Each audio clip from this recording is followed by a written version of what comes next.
heavy, fella. Look here. Stand by. One for C-Lab, two for Troy Eagle, three for Wolverine to round out the trio. In this episode, everybody dies.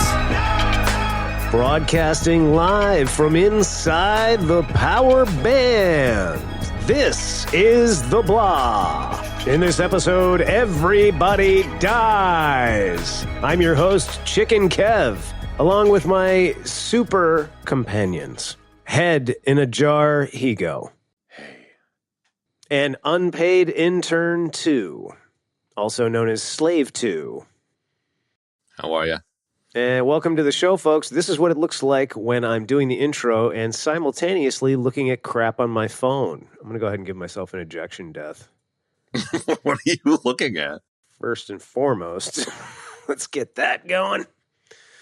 Oh, you know, this and that, bric-a-brac. Wait, what am I also known as? You're also known as Jarhigo. Coming to Jarhigo. And coming to Jarhigo. Most awkward nickname in recent history. And yet the best. Welcome to the show, folks, again. This week, my friends and I, my companions and I, my co-hosts and I, my friends and I will be talking about With the Neil and I. 2024 film, that's right, 2024 film, Alien Romulus. I'm not even going to say who it's starring. Because y'all know. Because y'all know. We're going to get right into this. Let's high level it. High level. Leveling it. Well, we were chatting about this one in the green room, I think last week or the week before. Benny, if I remember correctly, you saw it in the theater and you were like, yeah, it was a movie, an alien movie. It was all right. And people were cheering in the theater and there seems to be an interesting kind of buzz about it. And then I'm sure there's a bunch of haters and stuff. So That's accurate. worth a conversation. Hated it. I find that I'm similar to where you were on it, where it's like, it's an alien movie. Like, I think the thing that didn't stick with me through the viewing, but now in hindsight kind of sticks with me in terms of my view of it, is like what you said about the cat's out of the bag. Jones is out of the bag, you know?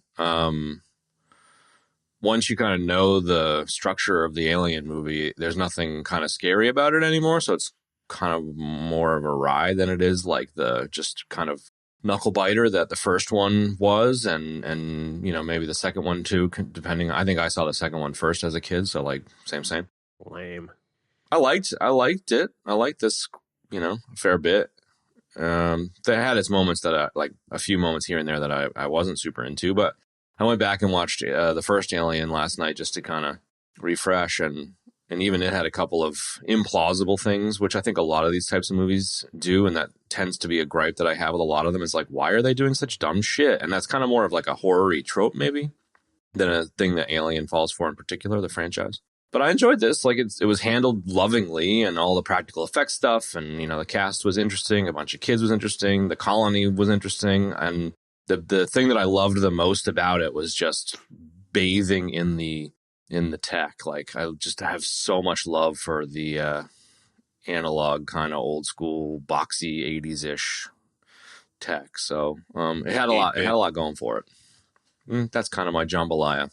The 8-bit computer systems that still for some reason persist. Yeah, which I'm fine with. Mm-hmm. So I dug it, and it was definitely one of the better Alien movies. There's a lot of junk in the trunk, but it was a solid showing. Benny, what do you got? Well, everybody knows I saw this a couple weeks ago, or probably actually closer to a month ago at this point. Yes. She's dusty. I think it was like the week it opened. Yeah, I have some mixed feelings about it. I think it was good, but I feel like maybe it was a little fan servicey. Mm-hmm. Maybe a little too fan servicey. Mm-hmm. You know, I was the odd man out on that one. Snaps loved it, and people in the audience were like, "Yay!" when certain things happened. And I was kind of like rolling my eyes. Yeah. And I'm picturing everybody in the theater throwing popcorn at you, including Chrissy. That's it. Well, it's dark in a theater, so you can't really see. I didn't. Thanks for boo or ruining my anything. joke. Go ahead. Well, I have to be thorough about these things. That's it. I guess so. Okay.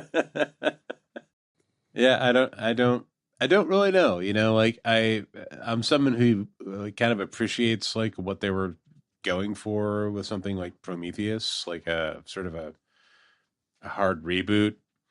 And I know everybody hates it, but then because of that, you end up with this, which is like so much fan service, kind of. Yeah. In my opinion, like It's milk toasty.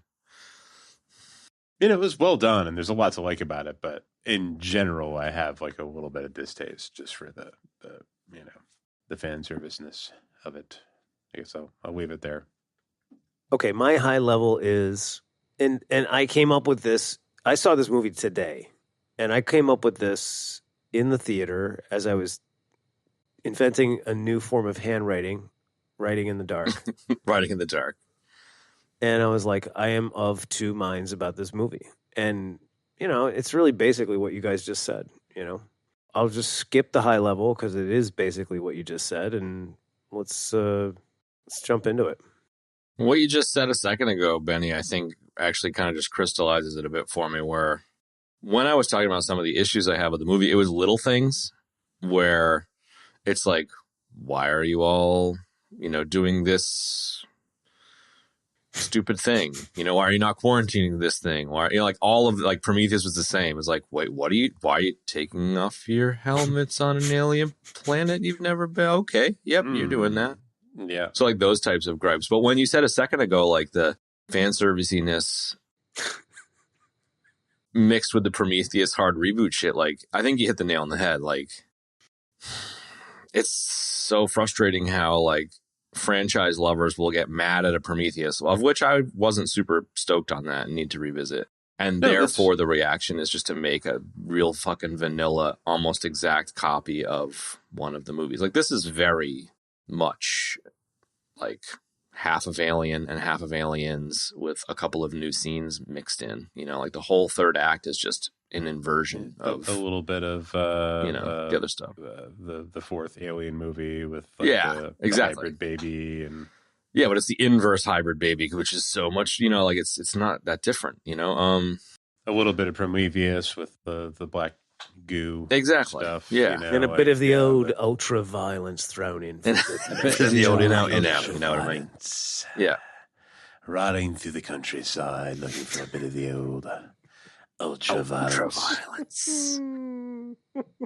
All right. So yeah, it's the same. It was like the first Star Wars fucking sequelogy movie where it was like, okay, yeah, like all right, another Death Star thing. Okay, yeah. Is that a Death Star? Is that another Death Star? Oh, you gotta shoot an exhaust port on another Death Star. Okay, yeah, I'm here for that. Hey, so why are you ignoring that giant weird melted hole in the floor? No reason at all. Yeah. Hey, there's a half of an android on the table. We'll get to that later. Oh, it's the same, man. It's Ian Holm again. Okay. Where are those pesky cryo tubes? I don't know. Like, I guess it's the fan servicey shit is honestly so tropey now that it's just another trope in the sack of tropes, the gym bag full of tropes. I just I picture all these nerds that love the fan service just being like, like, oh my god, it's just like this movie. The android just said, "You bitch." So I think folks know that spoilers are like you're abound. Yeah. So we may as well just talk about the they're coming service moment. Right? We're not. Yeah, that was the ultra fan service moment. Not only are the spoilers coming, we're going to hit you in the face with a 10-ton hammer of spoilers. Yes, and Kev's going to snort nerd laugh the whole way through it. Slap you with a 15-pound trout. Yes. Ben said one time that he even forgot. We will be serving this episode in an all gripes pan. Yeah. Somebody talk. Well, Benny, you were like, "Oh, dude, I was in the theater and everyone cheered at this one line. I'm not going to spoil it." And I was like, "Oh, okay." And then like 10 seconds later, I was like, "Oh, I know the line. Yeah. It's What? the classic You Ripley bitch? knew get away from her, you bitch line." And I was like waiting for it the whole fucking movie, and then it happened. I was like, "Come on, dude." Dude, Yeah. if you wanted to differentiate this movie, you could have just taken that line out. That one line would have done a lot. And It then would've. followed by the other 2 or 3 or 4 lines Yeah, there's plenty of it. that were just like it. Then But it it's would have interesting been. that they cheered though. Like, I mean, It was well placed, but yeah. Wrong I character. mean, I was like, no. No, just No. unnecessary, man. No. dude, the don't do character's that. been Rain Manning around the place the whole fucking movie. He's not going to come out with that shit, Like, I don't know, whatever. Unnecessary. Just unnecessary. You don't need to do it, dude. Yeah. Everybody knows the Alien franchise. At least he delivers it sheepishly, Yeah. not like, with Yeah, a lot of authority, he's like, get away from her. And then sort of as an afterthought, you bitch, You know? bitch. Yeah, it was good. I mean, sure. But yeah, that was the moment where everybody in the theater went nuts. And like, I don't feel like these were nerds. I feel like these were like, common moviegoers, Common Well, then folk. they're fucking nerds, dude. common folk that might be familiar with the franchise, Well, then they're fucking nerds, and they're not real nerds. It's interesting that they were cheering. I mean, I guess if you're familiar enough with the franchise to know that line, like, you probably do qualify as a level 1 At least. nerd that needs to go grind it out. Yeah, maybe it could be. They didn't Needs to go seem kill entitled, spiders in the but forest and level up a bit. Kobolds gonna go down into the slay some kobolds. If here is our nerd scale in 2024 and how it goes. Hear ye, hear ye. Yes, everything you just said is correct, Chad. It wasn't like a get away from her, you bitch, and then it looks in the camera and winks. Like, it wasn't that egregious, but it No. wasn't it wasn't at the other end of the scale either. It was kind of down the middle. It was very, very, very clear fan service. And there was another Easter egg that was discussed that I missed, where in one of the shots in the space station hangar, Ripley's ship is like docked in the background, and you can't really notice. I didn't notice it when watching the movie. So like that level of Easter egg, and literally I think it was the director said, he's like, I don't want an Easter egg to be so in your face that you notice and it takes you out of the story. And I was like, okay, I'm fine with that. Like, if you want to leave little stupid, like the bird dipping into the water thing is obviously a call out to the first Alien movie, and so like little things like that don't take away from the film, but that line kind of did a little bit. So I agree. And it was just completely unnecessary, man. Just don't put it in there. Why the fuck does that line need to be there? it doesn't. Doesn't. But it got cheers, so like you kind of have to admit defeat that it actually did its job. But whatever. Yeah, Listen, no, the only I'm other admitting two- defeat. I'm in the minority here, although it seems like you guys are kind of on the motorcycle. I'm No, with you. Yeah. On this particular point, Ben, I am sitting in your lap. I'm not on the motorcycle. I'm in your lap, bro. Dude, in this particular point, Ben, I am Kev's hugging riding your side face. saddle. Yeah, this is like our romantic comedy. This is our rom-com about this line in this annoying line in this science fiction sort of franchise that is spanned so far. So My far. gripe engine has been spinning up for the last 5 minutes Dude, listening you to are this. getting fired up. I am getting fired up, and I'll tell you what. I tell you what. So I am sitting in Ben's lap with this. Like that sort of shit, just like saying that they cheered is not a reason to put a fucking stupid line like that in the movie, dude. You like when lines like that happen organically or is written organically, and then everybody's like, "Oh my god, that was so cool!" Like then it's cool, but when they fucking shoehorn it inside your anus with a crowbar, Whoa. it's like, just no, it doesn't need to be there. Like, why are you taking even a chance to ruin the movie by putting that line in there that we know from the second movie? Because everything that we're working with as a framework here in this movie is solid, right? Like, I enjoyed every minute of this movie when I watched it today. And the other two guys in the theater did too. And nobody cheered at that line. Not them, those two, or me. It was only three of us. Good for you guys. Thanks, dude. And you know what? You guys all sat next to each other, giving each other Dutch rudders. You were busy. Like it's funny, man, I mean, dude, look, Chad, when you go to a movie theater alone, their middle out compression. Yeah, when you go to a 1 o'clock matinee and there's only two other guys in there, I mean, this is what it was high noon on my sundial.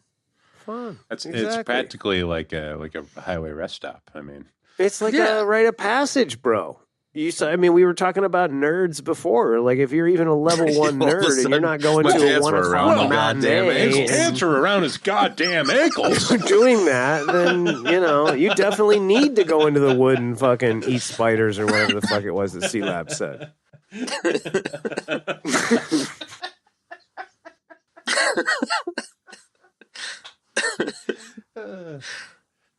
But Kev, as you know, it tested well.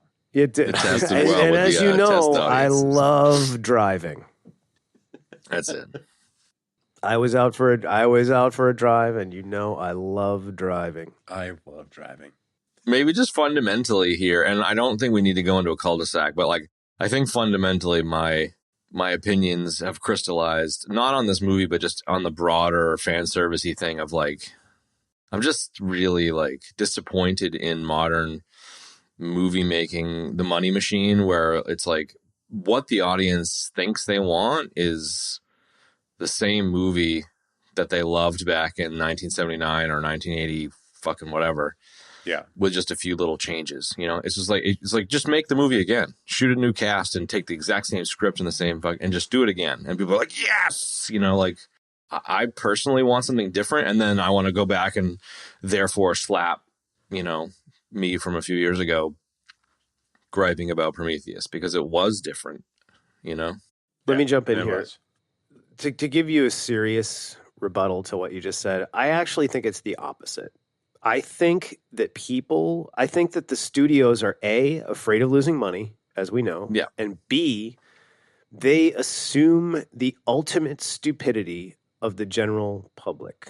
And I do not think same outcome that the general public is stupid. I don't think that we've ever thought that, like, just in the way we operate this show, we don't do it with the pretense of anything. Certainly not that our audience is stupid. And I don't think that the general moving-going public is stupid. So I think that they would want and would be receptive to what you want, which is also what I want and what Jarhigo wants, is give us a fresh story and a nice fresh script and just fucking go to town with it. But it's like, there's such a machine in place. The money machine. You just can't fucking do that unless you're like Gareth Edwards and you go somehow miraculously to get this independent, super awesome project done. You know what I mean? I mean, look, I'm not saying that's right. I'm just saying I think that I don't think people are that stupid, man. And I think that they would appreciate something cool and new and different, dude. I mean, everybody is into like think about when we 20 years ago, 30 years ago, when we were getting into this stuff, like nobody knew anything about science fiction. And everybody thought that people that watched science fiction were weird nerds and losers. Oh, thank you. Mm-hmm. So. All true.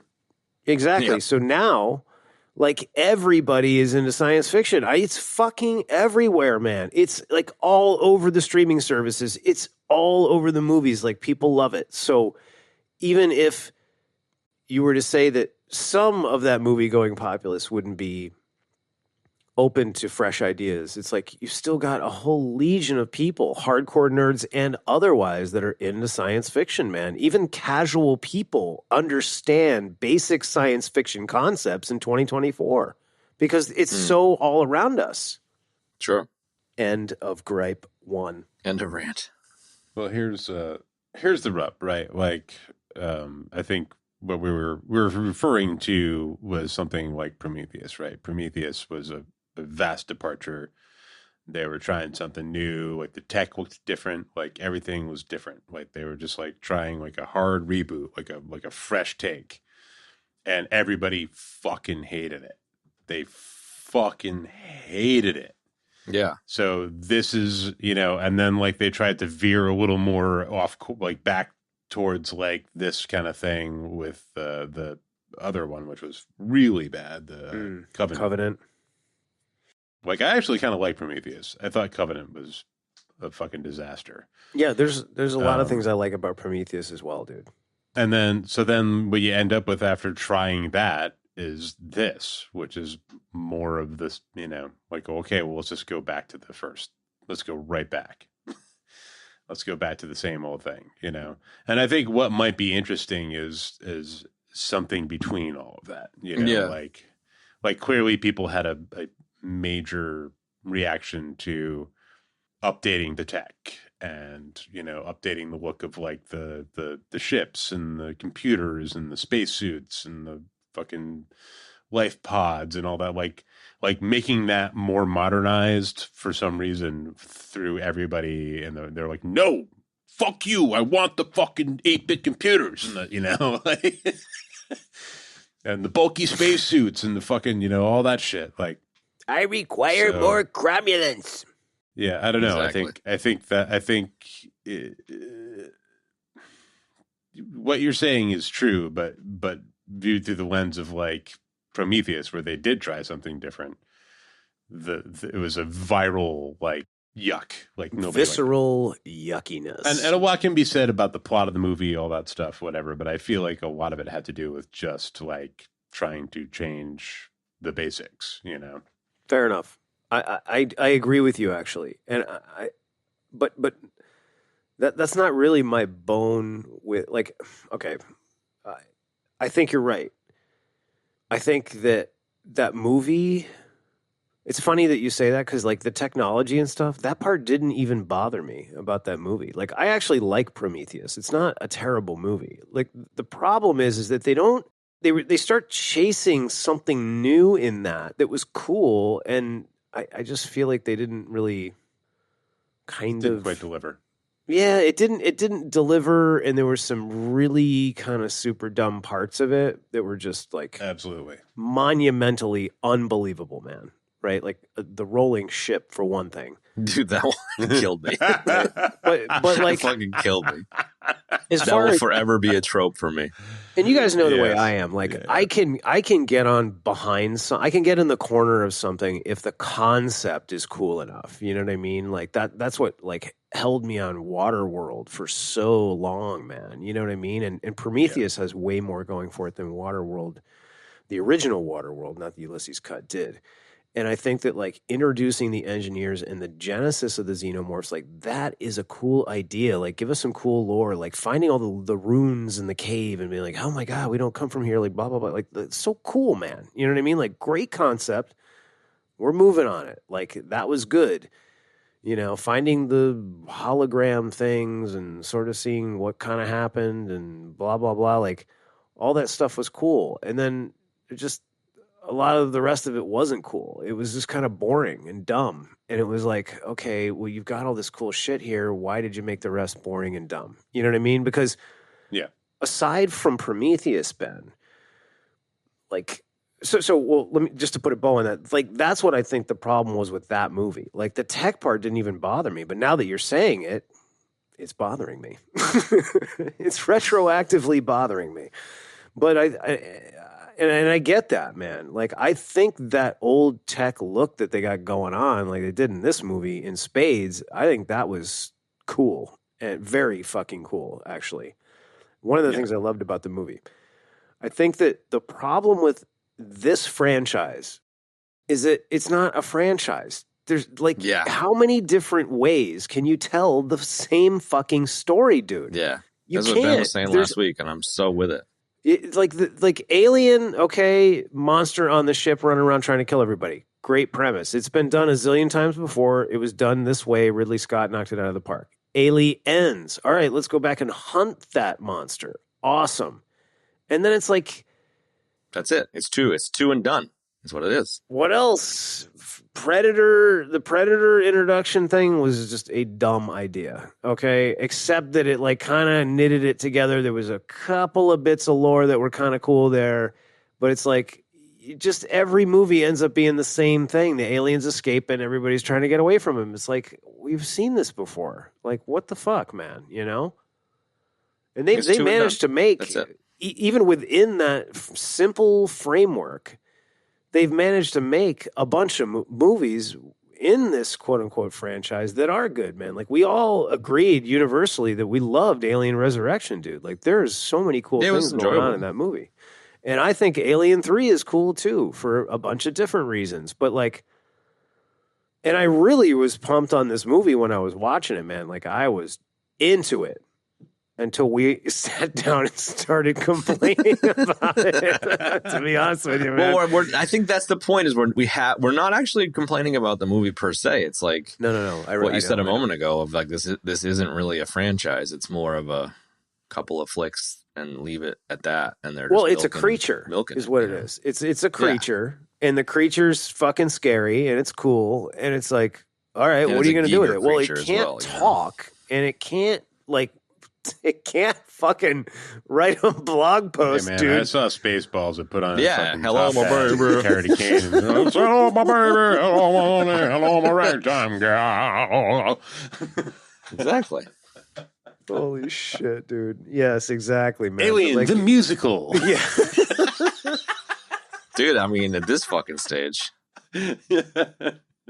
I mean, I would be down, right? It might be funny. It might be interesting. It might be different. Ryan Gosling fucking dancing around with the alien. It might be the best thing in the Alien franchise is the Alien the musical, right? I mean, shit. So I don't know. It's like it's a monster, and it's like you've kind of got.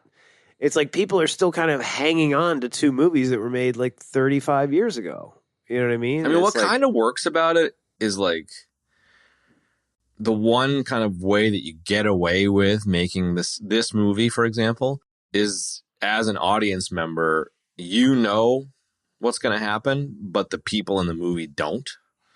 And like, it's the only kind of thing that makes it even remotely plausible or enjoyable is like, because so often in movies, you know, I'm sure there's a technical term for it, but there is so often in movies, the movie is not from a first person perspective, and you as the audience know more than the character that is the focus of the film. Sure. And this whole movie, because we've seen fucking all 20 of the goddamn movies, we know what's going to happen. We know what a facehugger is. We know blah, blah, blah, blah, blah. But like, you know, Kaylee Spaney and crew don't. And so you get to kind of watch it's like you get to. It's like you're watching someone watch Alien for the first time. You know, you're re-experiencing it through the eyes of the crew that doesn't know what's going on. You know, a cool direction to go with it would have been to have one of the predators hunting a group of aliens in a film. What we got in Alien versus Predator was like. I don't know, man. Bullshit. I don't even remember the movie. That's how bad it was. I actually just watched it because it was. That's why you ejected at the beginning of the show at the intro. No. I was a couple of months ago. I was like pretending that it was like 2001, and I just flipped on HBO and it was on, right? And I was like, well, this is what's on. I'm watching it. So, no, I think I caught it on Tubby or something, man, and I just. Was like, well, let me check this out and see what this is all about because I didn't remember a lot from it. But it's like, there was a couple of cool concepts there. The idea of, the predator hunting but like it just would have been cooler if they'd done something different, like have a predator going after the aliens or something like that. Not like this whole like pyramid under Antarctica. Like all that stuff is cool, man. In some other property, you know what I mean? Like now we got freaking Bishop and every other fucking thing and all these humans and everybody's racing to go. Now it turns into some whole other thing. They should have kept it super simple, man. You know what I mean? And done something like that. Like that was cool. Doing the whole thing with the engineers and the genesis of the whole thing, like that was cool too. But again, like Ben said, like the execution was a little bit poor. So it's like, I don't know. It's like it's so frustrating and simultaneously amazes me what has happened with this series of films over the years. Yeah. And you mentioned, I don't even remember what you were talking about with the series, but I opened up Dan O'Bannon's IMDb and there's 20. He has 20 Alien credits. There's video games mixed in too, but it's like, that's a lot of shit that's been made about this goddamn creature, to your point. So, yeah. Yeah, him and others, I think. But I feel like, rather than nuking it from orbit, we've been orbiting the franchise, and we should probably dive into this one a little bit more. Indeed. Well, it's a pretty straightforward, simple story, and it just starts and goes. Yeah. But maybe like the stuff I was latching on to, similar to like when I first started watching the first season of Mando, was like I was so craving new, interesting lore, or even just any kind of lore. And maybe less so here, but things I really latched onto here that I really liked was like, it opens on a colony it opens on a functioning colony as opposed to a dead colony, like Aliens had Newt by herself on an abandoned or destroyed colony. So like that was interesting, cool. Seeing a little bit of an active colony, and you got, a new android with Andy, and then you've got that like, computer says no lady who doubles the quota. So like the corporatocracy stuff, like there was some really kind of, I don't know, it was enjoyable to kind of see some new-ish explorations of this particular world, even though a lot of it is tropey and maybe the broader sci-fi universe, but like indentured servants, colonists. Yeah, exactly. Exactly. The unpaid interns of the place. So it was really fucking dark when, no pun intended, on the planet with no sun, but it was really dark when she's like, I got my quota. And she's like, yeah, nah, that's double now. It's like, fuck, man. Yeah. So brutal, dude. Like, just the most brutal shit. Yeah, and that's like the motivation for these people to like keep going once they get up there and realize like something weird was going on, or, the shit had hit the fan, but like that's why they're unfazed by like the fucking giant hole in the floor, etc. Because they're like, we got to get out of here. They're like, fuck it, yeah. Like, whatever, fuck it, we're here. Like, this is our chance. We got to fucking do it. And maybe like, feel free to shoot this cul-de-sac down, but like, maybe part of the issue that I have here and there with the plot holes is like, okay, it's dark that Rain gets denied her papers and they double her quota, but like, if you were to double someone's quota, that person would walk out of that office and be like, hey, everybody, they're doubling our quota. And then everybody would be like, fuck no, they're not, like, yeah. So there are those kind of like plot holes here and there sprinkled throughout, the entire franchise, to be honest. But it's always been a thread of this series, ever since the first Alien, where it's like crew expendable kind of thing. So, as with a lot of other movies, it's forgivable because it's like, we don't need to neckbeard out on that particular point. But it's kind of interesting how kind of two sides of the coin that kind of stuff is. Sometimes it's like, that's dark and not plausible, but okay, whatever. It contains my newish, least favorite sci-fi movie trope. We don't have enough space gas. Totally, dude. The white Bronco. I love it. Yeah. The slow chase space gas fight. Yeah. Really. It's like they go up and they're like, they get the things and they're like, well, fuck, we got enough for 3.2 years. We gotta get more gas. They store the gas right next to the secret laboratory. Yeah. Well, it's in the secret laboratory, keeping all the naughty things frozen. Right. Funnily enough, speaking of which, the space gas is in 1979 Alien. Watching it last night, Ripley has a couple of them. He's like, we need more fuel for the pods go down, or we need more fuel for the shuttle. So like, it's even in 1979. Even watching Alien last night, it was like, hey, it's a really dangerous creature that hunts people and murders them. Let's all split up and go do stuff. And they're like, all right. Like that's a horror movie trope, right? It's a horror thing. Yeah. Yeah. So it works and yet it's annoying, The let's split up thing is a trope. I can deal with that, but space gas just bothers me. Which is fair, Yeah, we got to get on the positives. The doubling of her quota is definitely justification for her buying into this ridiculous suicide heisty mission.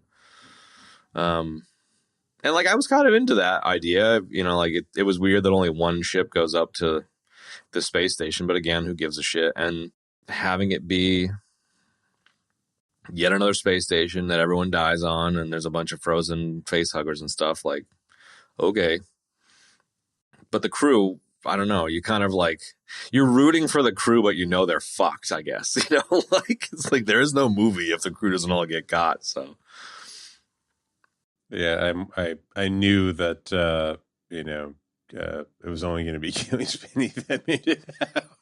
Yeah, I mean, it's just like, but yeah, you're still okay, rooting this is how for it them. You're is. like, oh, maybe you guys can get to this other world. It's just like, nope. No, they're not. No, I just didn't know whether or not Andy was going to make it too. So that was really the. Yeah, he's essentially Jonesy, I'll tell you one thing I'm not going to bitch about, dude, and that's David Johnson, who played Andy. Like, I really, really enjoyed his performance in this, man. Yeah, I was immediately endeared to that character, and immediately like I wanted to protect him immediately. Totally. And he had kind of like at the beginning, I was like, oh, okay, so he's like, like a friend or a coworker who's clearly got something going on, maybe like on the spectrum or something or whatever. And then it's like, okay, and then she says like my brother, and you're like, okay, yeah, maybe adopted. And then you go out and you see the android blood when he gets beat up, which.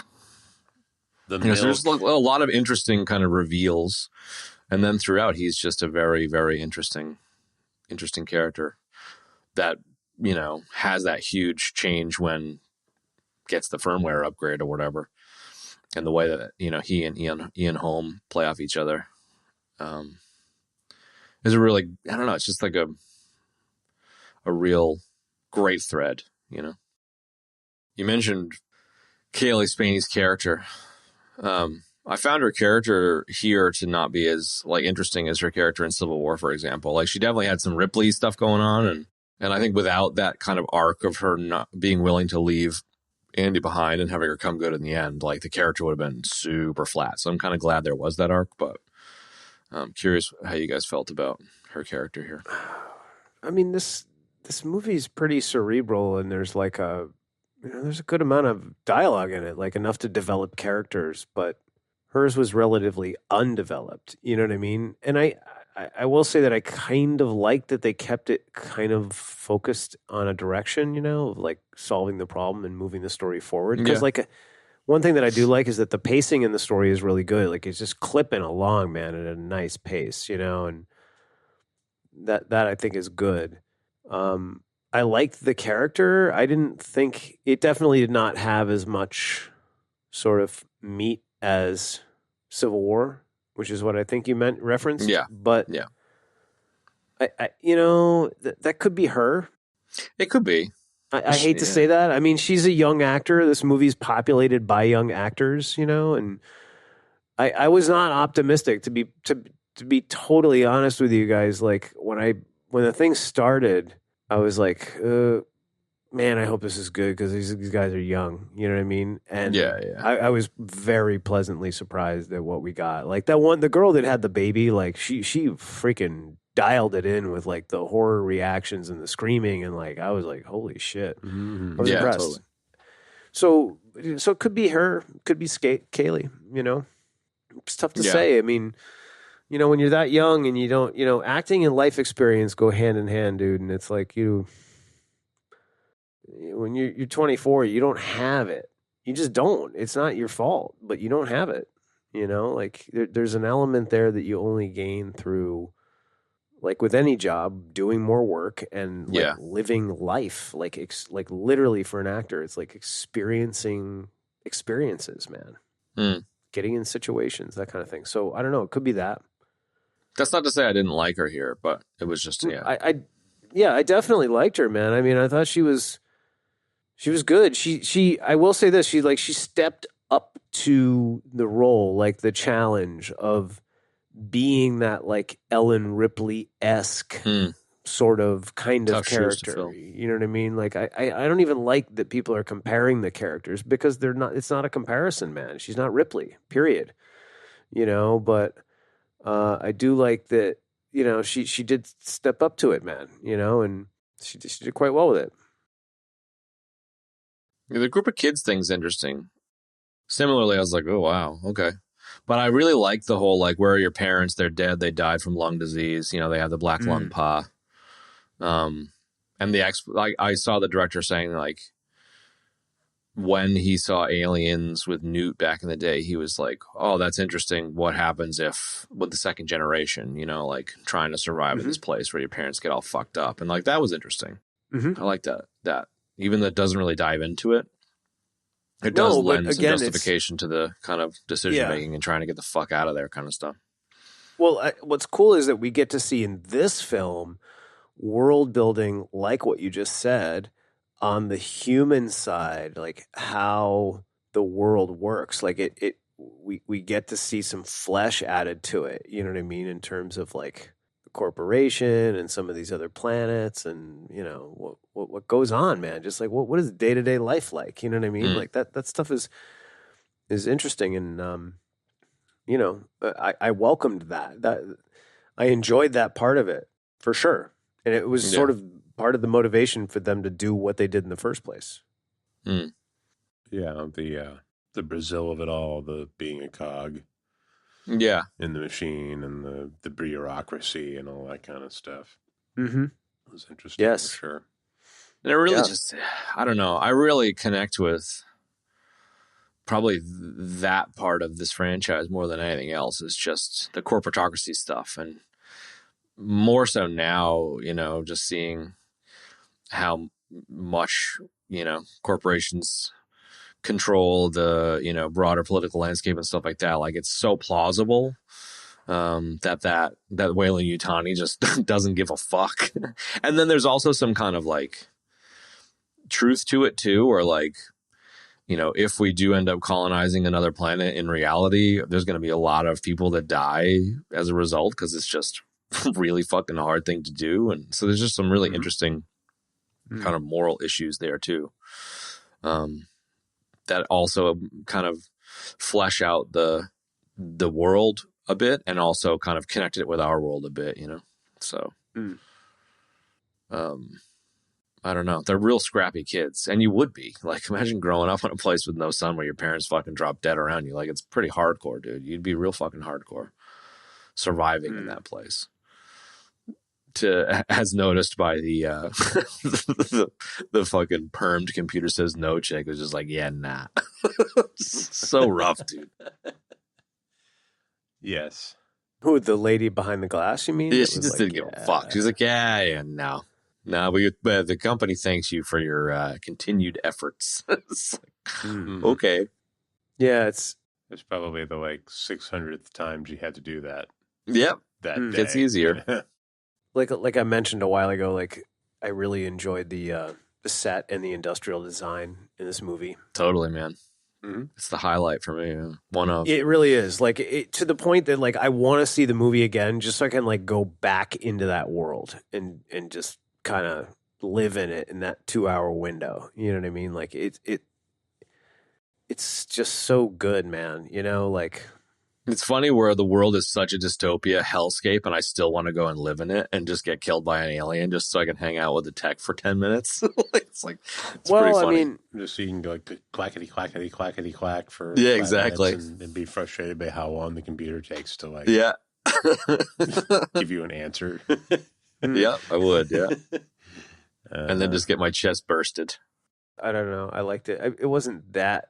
I mean, I guess it was sort of a dystopian hellscape. It was kind of like a notch above LV 426 or whatever from Aliens, but it's more than that. It's not just that place. It's just everything was, you know, had the same design, and it was just cool, man. It was like, you know, what we thought the futuristic shit would look like in the 80s. Like, I don't know. It was just it's so different and cool. I just like it. Yeah. What can I say? It's That and definitely a 80s retro future vibe.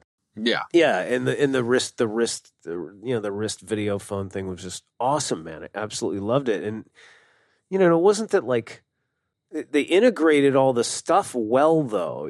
Like the Android, and I mean we haven't even talked about Rook yet, but like the Android and even though there were these like old style CRT screens and all that stuff, like it all worked well, man. You know what I mean? Like it was still a tech excuse me, a tech rich environment that worked well, and that's a very big positive for this film.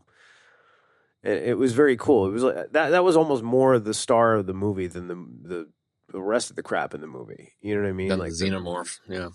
yeah, the backdrop was just like awesome, man. Like I tried to do some reading on this. There's not a lot out there, but like some people, I read this one really irritating article about this movie. Go on. The guy said that when he went to a screening of the movie and it was referred to as an interquel. And he was like, that's the first time I've ever heard that term. And I was like, this is the first time I've ever heard that term. So, it kind of takes place between Alien and Aliens. Oh, okay. I was like, because that's what I thought. I was like, this kind of is like at the same time as Aliens, but it's like a simultaneously happening as like the situation on LV-426. I was like, how cool is that, man? Like, I really thought that was cool. I guess that's not exactly the case, but in my mind, I'm going to keep it there. Yeah. But I just, like all that stuff really helped to make a rich backdrop, a rich world building that this all takes place in. And I think we just hit it actually a second ago. Like that is the star of this movie. Like that I think is the coolest part. Yeah. I'm pretty sure.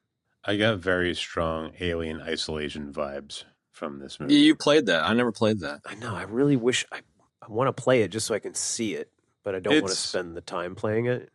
Yeah. No, you need to play it. If you love Alien, if you love the franchise, like it's the best bit of thing you could do. Really? Yeah. It's Is my favorite it thing. like Doom, like play it in a dark room at night kind of thing? That might be a bit much. Yeah, it's a game that like, so you play as Amanda Ripley. Yeah, Amanda Ripley, Ellen Ripley's daughter. And you're like trying to figure out what happened to her basically. And you're on a station and like the shit has hit the fan on the station. And you're like, going, from one area to the other, opening up new areas, like trying to, seek clues and find what happened. And, it's not long before a fucking xenomorph shows up. And the xenomorph AI in this thing is just... You said it was phenomenal. Phenomenal. Terrifying. Like, it will chase you and, like, you, like, run and hide in a locker and it'll, like, it'll stalk into the room and, like, thud around the room and, like, look at something and knock something over. And then, like, it'll turn and, like, go right to the locker that you're at. And, like, you'll see it, like... And you're like, the fucking shit out of you. There's like a mechanic where like you can like lean further back into the locker and hold your breath, and you're like, please don't. And it's like one in 10 times, like it'll know that you're there and it'll fucking pull the locker open and pull you out and kill you, or it'll go away. But it'll go away and you'll be like, okay, I think I'm safe now. And you leave the locker. And like you start like creeping somewhere, and all of a sudden, poof, it's fucking right there. Like what the like the way they made it work, like is just, I love that. Like it's just exactly what you would want. It's like it's one of the toughest games to get through because it's just a fucking anxiety fest. Like you have really no weapons or any way to fight it to speak of. Like you do have stuff, and there are people that you need to fight. There's like other people in the station that are like in like factions, and people are like fighting for survival. And there's like this like Weyland Yutani like fucking SEAL team that's there like trying to do shit. So there's like people, there's like rogue like working, they're called working Joe androids. They're like these like really creepy looking, like barely humanoid looking sort of, you know, bad uncanny valley sort of like androids that are just they're just there like to do tasks. But like, you know, of course some of them are fucked up, so they like come after you, or they're, you know, there's like conflicting like orders going on in the station because of the alien invasion or whatever, you know. So like it's just like there's all these different like obstacles and things that you have to like navigate. But the alien itself is just like there's nothing like you can shoot a flamethrower at it and it'll run away from you, but it'll be back. Right. You know, That's like you it, can't kill it. Like there's no way to kill it. It just keeps coming. It sounded like the director played that game or was very familiar with the game, and there's a bit in there like there's some sounds in the game, and some of the visuals were from the game in this movie, which is kind of cool. Absolutely.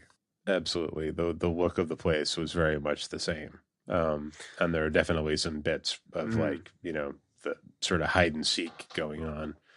I forget which character it was, but there's like definitely a scene where like one of the female characters is like in like a launch bay or something, like, you know, encounters the thing and it sees her, and then she like scurries underneath something and it's like drops down on top of her. It's like, like looking around. The Prego. For her, you know? That's the Prego sister or whatever of the main dude. Yeah.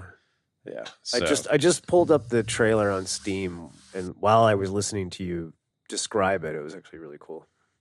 Yeah. I mean, if you love the Alien franchise and you want to have like a first-hand experience in that world, like you're talking about, like you want to use that computer, like, you know, you want to be in that world, that's like the best way to do it. Yeah, right. I can't. Every time I think about RoboCop, that game, I just think about you saying, "Well, you know, you're just kind of plodding along at RoboCop speed, yeah, shooting people in a dick."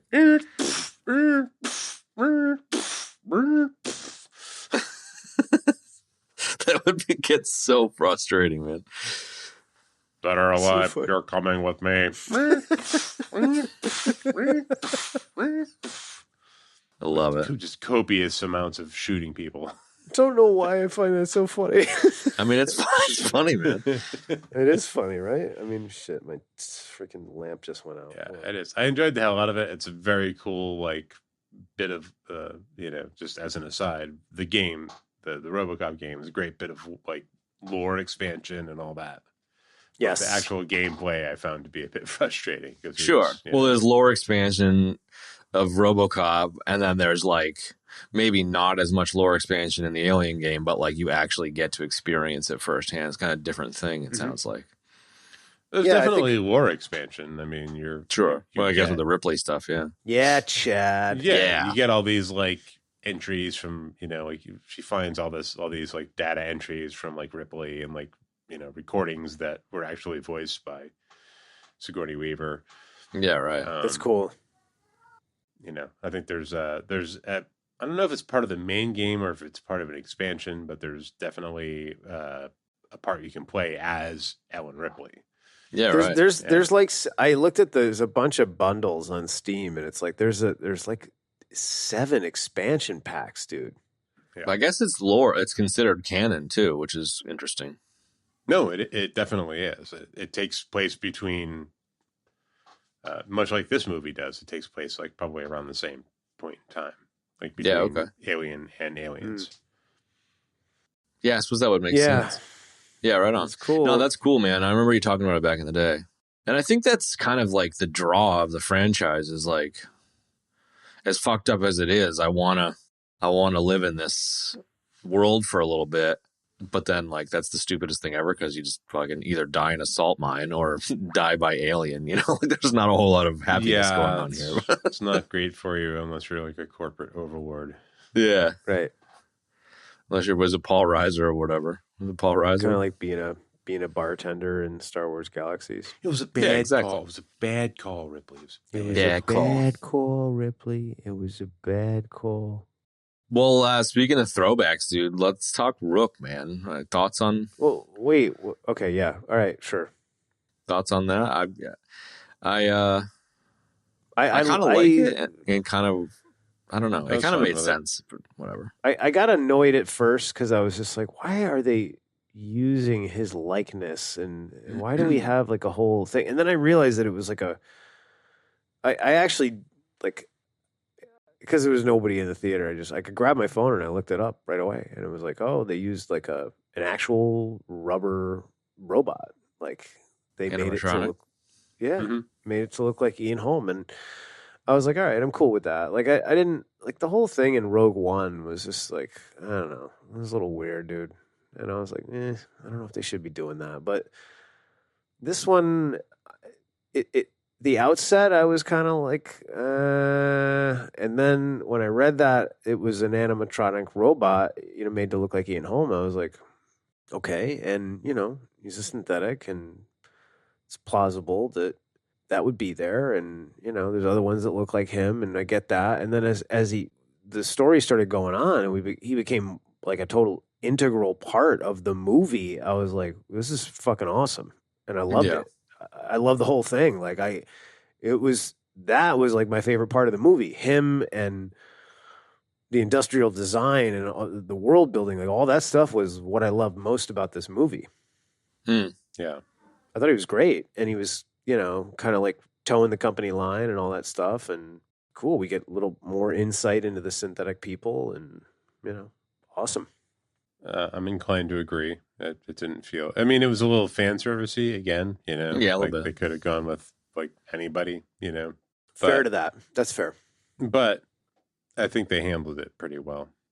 Did anybody else notice when they showed up in the in like his lab that they kind of like pan by like the I don't know like the like the walk down container full of the black goo, and they play like the main line from the Prometheus theme? I didn't notice it watching it, but I saw that I did mentioned. not notice that. Yeah. And to your end of the mentioning the score earlier, Kev, it was your bro Benjamin Wallfish, I think, who did 2049. Wait, what? The dude that did the score here also did 2049. Really? Yep. Huh. Because I didn't really I didn't find the score to be like. Well, that's what you were anything. saying. You're like, I don't really know anything about the score here, and then it was the same dude that did 2049, and then there was like I heard that it was that dude, and then I went and scrubbed through the movie again just to kind of hear it, and there's a lot of silence, which I like. I like it. I like when they don't go too score heavy, but there was definitely bits here and there that I think will stand the test of time. I hope No, I so, didn't- I because I didn't really notice the score in the movie. Like Blade Runner, you're just like, Yeah, it's the in your- fucking well, it's- music is so fucking good, like. It's coming off Vangelis, obviously, so. Yeah, but that's what I'm saying is that when you watch 2049, man, the music is just unbelievably good, dude, Yeah. and somehow manages to be sitting side by side with Vangelis's original score from the original film, and it's its own unique thing, and it's great, Yeah. while still incorporating elements of it. This one, I was just kind of like, I was like, what? The score? Huh? Who? Yeah, I think it's like a multiple viewing thing, maybe. But no, I didn't get the call out to Prometheus, but I did see that their call out was there. I definitely want to go and check that one out again, man. I need to revisit that. You mean the movie? The movie, yeah. Same. But for Rook, like, I wasn't like super stoked at first, but to your point, Kev, I think like you warm up to it, and it's integral to the. Well, Ian Holm is not integral to the character in this movie of Rook, but like I kind of like that they went with Ian Holm. Like as time went on, I like it being like Ian Holm is like a Pixel 3 and Andy's like a Pixel 4. You know what I mean? It's just like, oh yeah, the old the Ian Holm models. Yeah, cool. I don't, so it was ever kinda since cool. Ben. Yeah, it is cool. I mean, ever since Ben mentioned it, now I'm kind of like, why did you use him? You could have used anybody there. Why did you have to use him? But I think it was fan service, but it added a little bit of gravity. If it was just some rando android, I wonder he wouldn't have how given they a did shit. I wonder what they did. How did they did the voice, man? Because it sounded exactly like him. They used AI model, I think, on the voice. Yeah, they can do it pretty good now. I mean, saw- like hypothetically, it could have been Fassbender, and I don't think I would have liked that as much. No, Or Bishop. just somebody Or just someone different. else. Like I somebody think if it's someone else, I completely- don't think it has the same gravity. I mean, I don't know if that matters, but Yeah, I mean, feel like I there was more purpose to doing that than doing the "get away from her, you bitch" line. yeah, Like yes, there was more Sure. utility. it backs up the company. It toes the company line. I think. Yeah, Having another model of Weyland Yutani android that you recognize who towed the company line previously toe the company line here. I think it adds gravity to that whole like the crew is expendable shit. So sure. but it could have been somebody else. I had forgotten that Ian Holm had died. Like I think Just recently too. a couple years ago. I think that like I don't know how I don't really want to go super crazy into this cul-de-sac, but like I honestly don't really know how I feel about resurrecting dead actors. Like Rogue One, I thought Carrie Fisher was still alive for, but she was not when she was digitally recreated in the last Return of Papa Palpatine or whatever the fuck that piece of shit was. The resurrecting dead actor thing kind of freaks me didn't out. it? I don't remember, to be honest. But the idea of youngifying an existing living actor, I'm kind of on board with here and there. The Robert De Niro one in The Irishman was fucking weird, for example. The 3-day long movie, The Irishman. But I heard that. I guess there was Ian Holmes' widow gave permission and was like, he would have been stoked to do this, which I kind of like. So therefore, it's like, I have no issue with it. But I find it interesting that it can be done, I guess. It's interesting. And whether it should or shouldn't be. Okay. guess what's going to happen to you in 50 years, buddy? That's it. They can bring me back just to interrupt the digital recreation of you. You're going to be like a stock, AI voice personality. Yeah, that's it. I'm gonna be Max fucking Headroom, dude. You are Max fucking Headroom. You already are, dude. You already are. You already are. I'm going beyond Chicken Kev. Chicken Kev. There's not a whole lot to say about the like get away from the alien, everyone individually dies one by one shit. Like the chest burster scene was interesting. The speed with which the baby alien turns into a giant alien was kind of weird, but whatever. Really was all about Andy and Rook kind of leading them through the station and double crossing, bullshit. That was the most interesting bits. The like alien blood gun scene, anti-gravity parkour sequence was interesting. Yeah, it was interesting. Wait, what? When she shoots them all and then has to dodge all the fucking acid. Dude, that was awesome, man.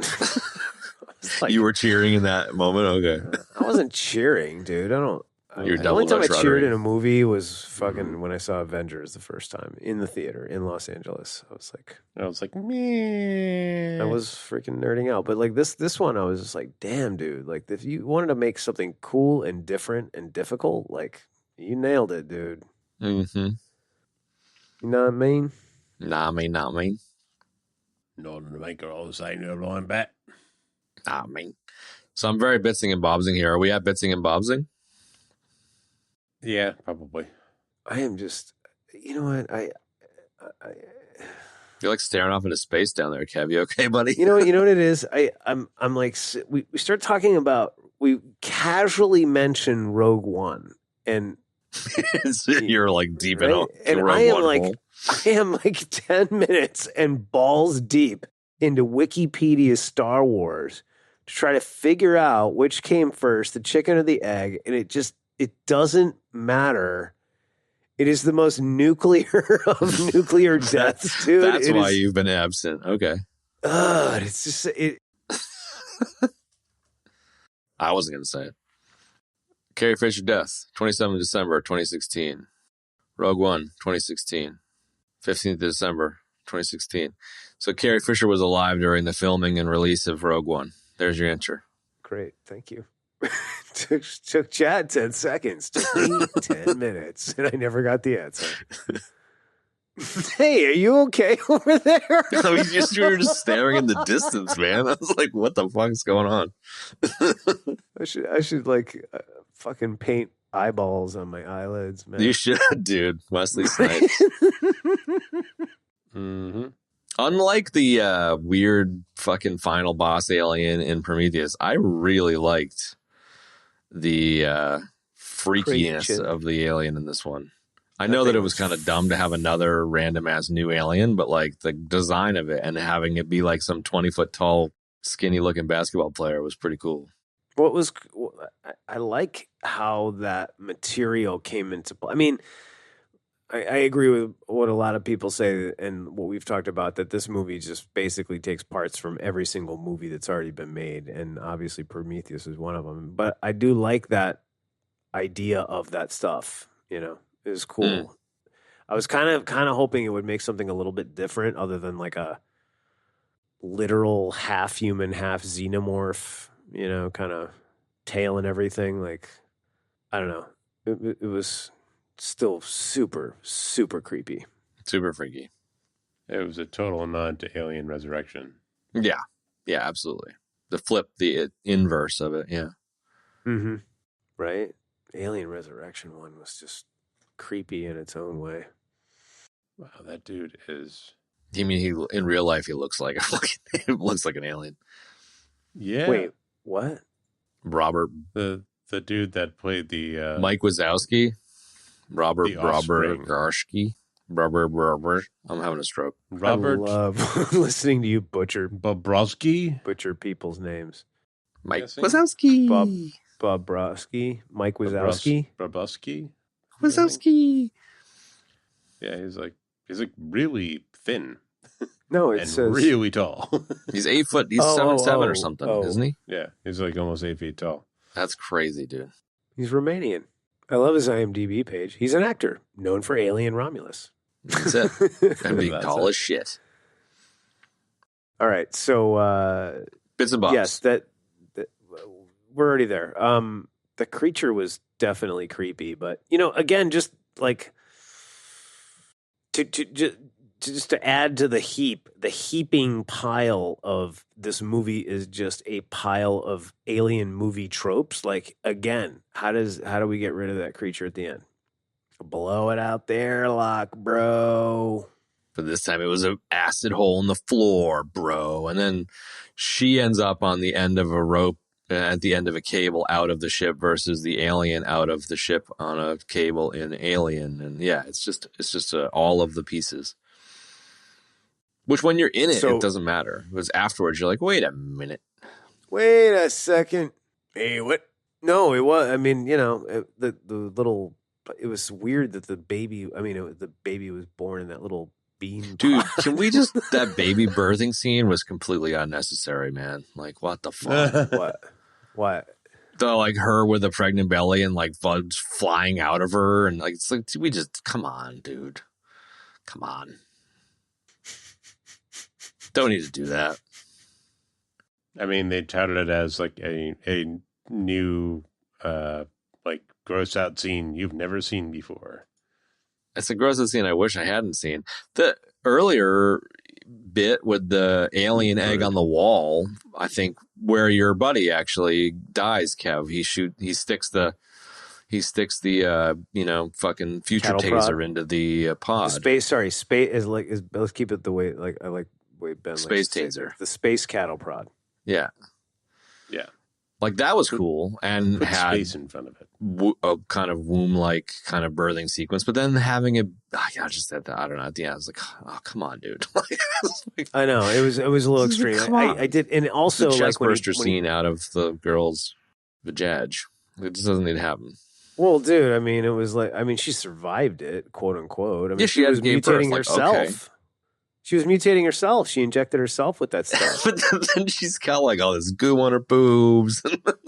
Fucking 7-foot tall Romanian guy kills her by nursing and like, okay, but like fucking By come on. nursing? Yeah, What? it was all creepy. It was creepy as That's fuck. what that was? Yeah, I thought he was eating her. Nah, he was nursing off of her. Yeah, she had like slime coming out of her boobs instead of. I saw that. I just didn't put it all together. I mean, the other part Yeah. too that I thought was just like weird was like, okay, so we got the chest burster comes out of the girl, runs around the freaking ship for a minute, and then the next thing you know, there's a freaking bean pod on the wall, dude, and it looks like a freaking giant vagina, dude. And then I even wrote that down, space vagina. And then The guy next to you was like, what is he writing? And then the guy, there was no guy next to me, dude. Those two guys were put way the up in the word back, bro. Space in front of it. And Space vagina. Thank you. it's quite. Can it's that be your quite change your it's chicken quite cab magical. name right now to Space Vagina, please? Well, hold on, I will. Dude, it quite looked like a magical. freaking space vagina, and then like the guy sticks the space cattle prod into the space vagina, and the alien That's gets how babies damaged. are born. When a space cattle prod loves a space vagina. And then we just shut the fuck up and just listen for a second, and then so then fucking, then there's the acidic but you're so juices. eloquent. Do I have to listen?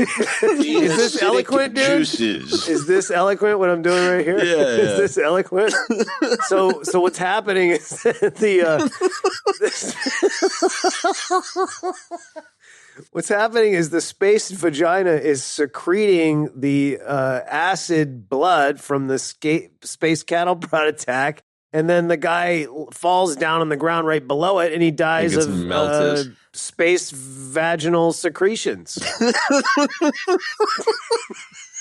Sorry, I didn't get that. Can you say that again? I didn't. Your mic was all fucked up. So the guy, what happens is that the guy No, I'm just joking. I heard falls it. down on the floor, and then he dies from the space vaginal secretions dripping on his face. It's acid, and it goes through his head. And you know, I feel like I'm on acid right now.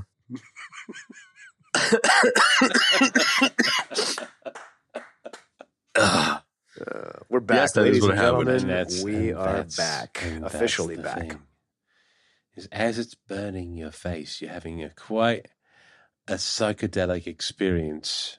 I do love that dude got melted to death. Like, he was such a prick. Oh, so good. That's what it was. He got his freaking melted by vaginal secretions. But I just so taking all of that whole bunch of ridiculous comedy away for a second, like taking all of these things together, like I was like, why does that thing need to look like a vagina? I thought that was really kind of bizarre. Like the Sure. nursing thing, you know, just I don't know. There was a bunch of kind of weird, gross shit. A lot of people think my artwork is strongly vaginal. Exactly. Vagina. Exactly, Maud. Thank you.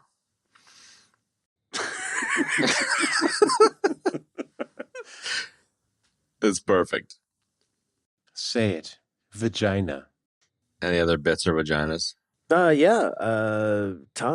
I thought the body temperature matching trick was neat. Going through that one Sure. section, it was cool to even find out that the face huggers, you know, they don't have eyes; they go by body temperature and sound. I was like, wow, that was Mhm. neat. I also did not know that Walter Hill produced this movie along with Ridley Scott. I thought that was cool because he's cool. Same. We just did Red Heat, right? Red Heat. Walter Hill, really? Mm-hmm. No kidding. I like that there were escalators in the movie. Like, just straight up freaking escalators that they had to walk down because they weren't working. Where was the escalator? I don't remember that.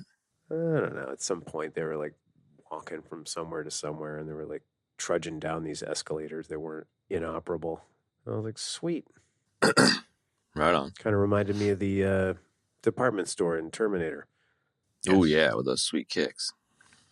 The baby girl, the baby mama there, who had all the gory scenes and shit. She was wearing some Chuck Connors. Do you notice that? I was like, right on, bro. Chuck Connors. No, I didn't. Yeah, it's cool. True. And also they did it. I do like Even some in the space future. kicks up in here. They did a nice little product placement on the Reeboks too. On Yeah, I saw that. Oh, yeah. Right No as one. rain. Right. I remember you showed us those. You told us about those Ellen Ripley Alien Yeah. They're pretty special sick. edition. Yeah, those things were sweet, man. Like if I was on a nuclear submarine, I would wear those. Like you can't wear those anywhere where there's like dirt. You have to wear them on a spaceship or like on a ship or something. Yeah, you can't be wearing them on no dirty ass planet neither, man. You're gonna get them Nah, all man. messed up, right? I mean, unless that's your objective. Unless that's your objective. I wonder if they'll do some sort of alien tie-in edition sneaks. I'd be down. I bet they, Could- yeah. That It's could already be. done. The movie's doing pretty well, man. I mean, it's making good money. Which to our earlier conversation of fan service douchebaggery, it's just going to incentivize more of it. Like What they'll almost douchebaggery? certainly make another one with these guys. With Spaney. Yeah. Yeah, I mean, maybe. I don't know, dude. If they come up with some original story, I mean, but again, it's hard to do an original story because it's like, how do you make an original story? It's like it's a monster. We already know what it does. The only thing that the most plausible way I could see them doing it is if Aliens was them fighting a group of aliens, if one squad fighting a group of aliens, like I could see them doing like a whole space station fighting like a fucking army of aliens, you know, like going balls to the wall. I'm not like super excited about that, but like I could see them doing something like that. No, I get it, and I mean, but like it's that's sort of my point. Is it like this? That's the best thing that we can come up with. Is that Yeah. right there? You know what I mean? And it's like, yeah, it's kind of cool, but we already saw it in Aliens. You know, like Yeah. I don't know. It's tough, man. It really is. They should just get another Death Star, man. Come on. Just exactly. Just do it again. Did I mention how cool the video watch is? It's so cool.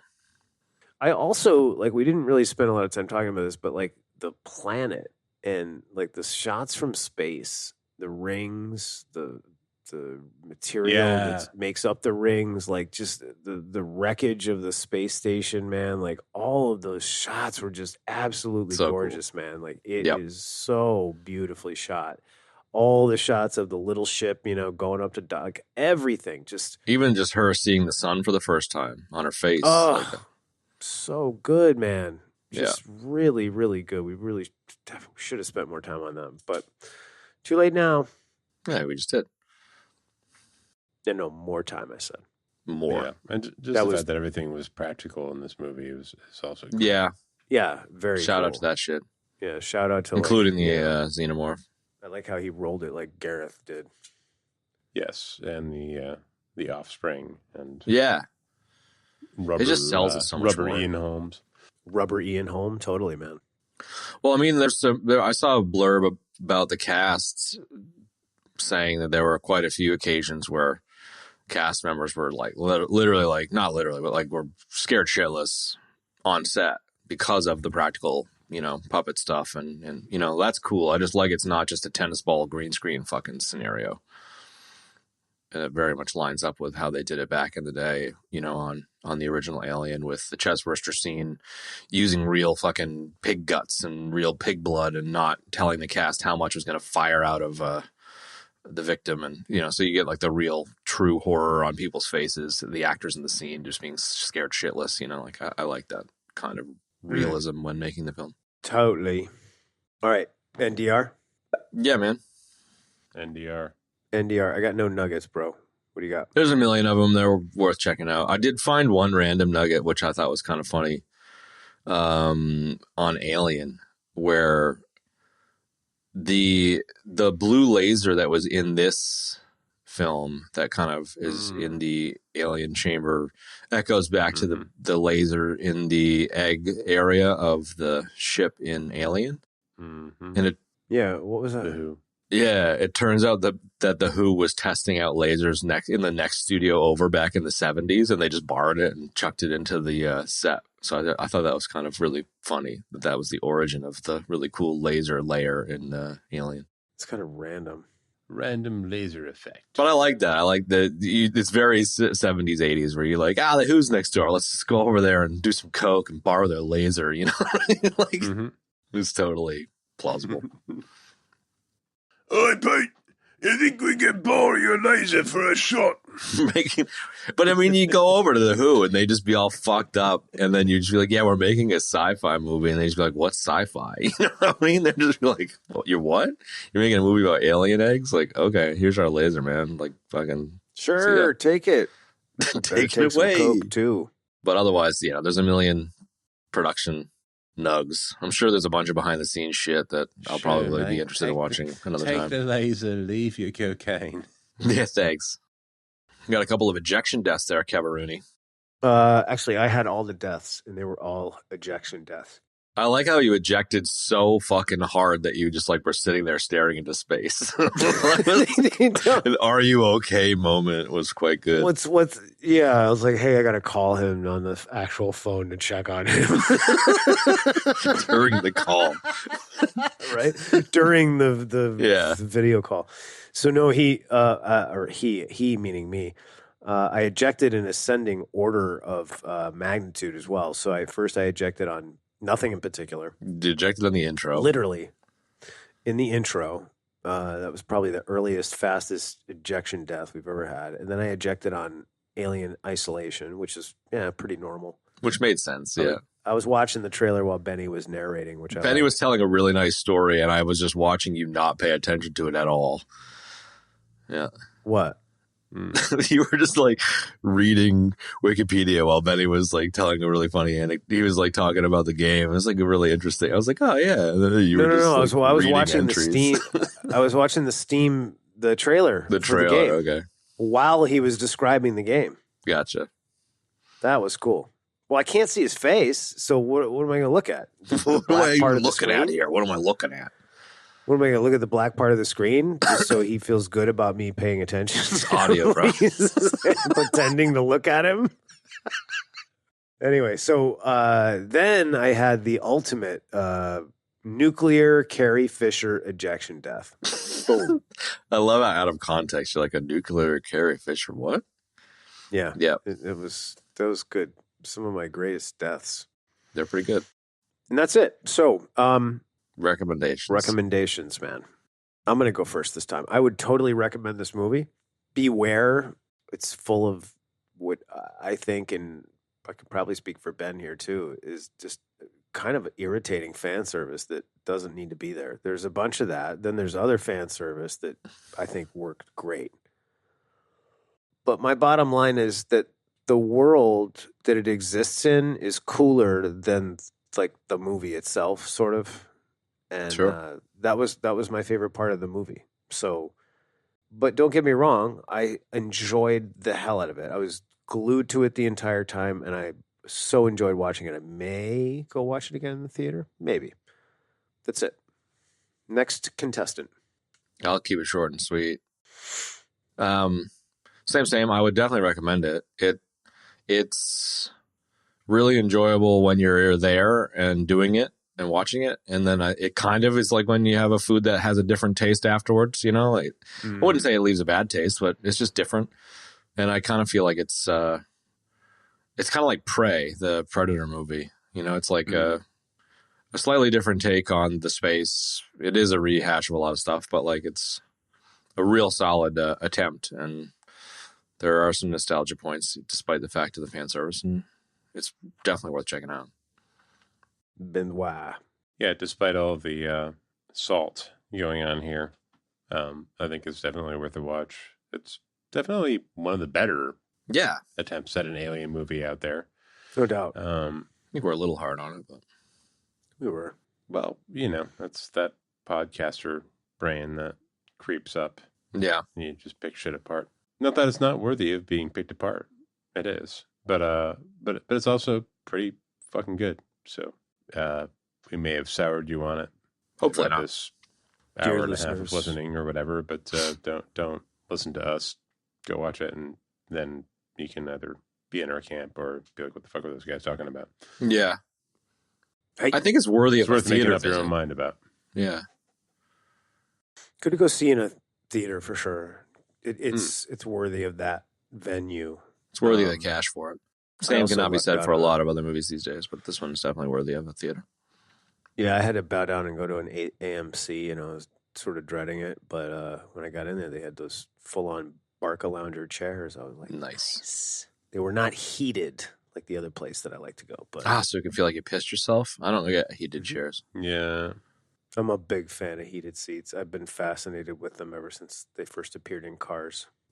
Okay. I like it. I don't get it. It's just one of those things. Hey, We man. turn the AC way up, and then we turn the heat on the seats. Some people are into that. I've heard of that, I do actually. that.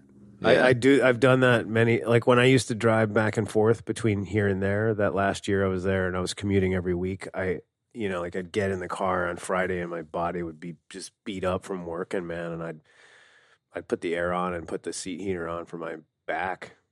Do it all the time. Feels good, dude.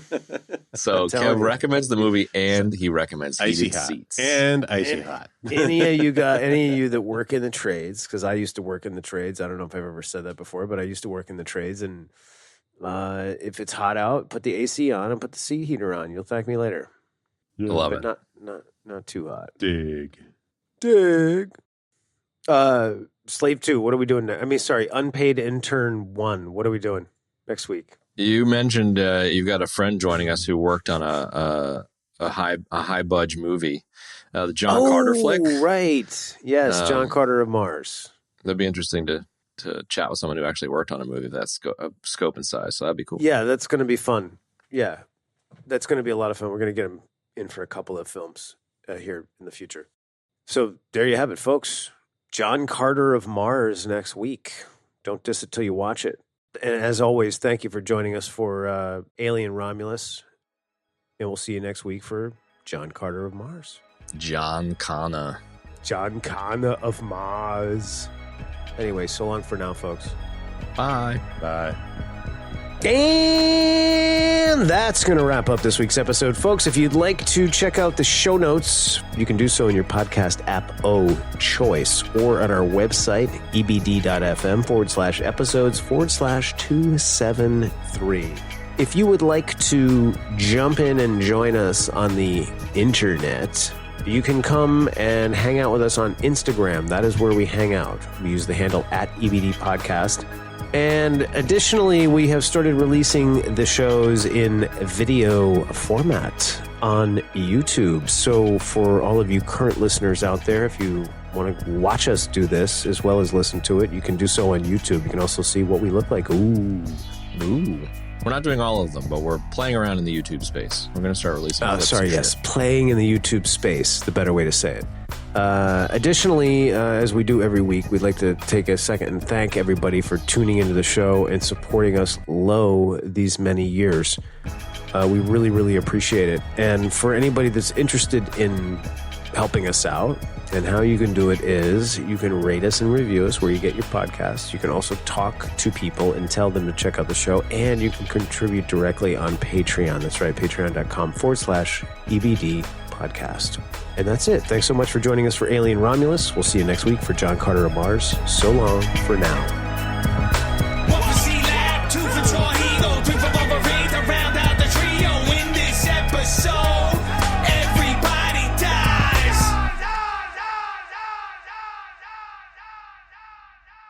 Beady, beady, beady. Stop into it. He's really 7'7"? Yes. And the Good 10-minute God. Wikipedia all about this dude. I don't know about that.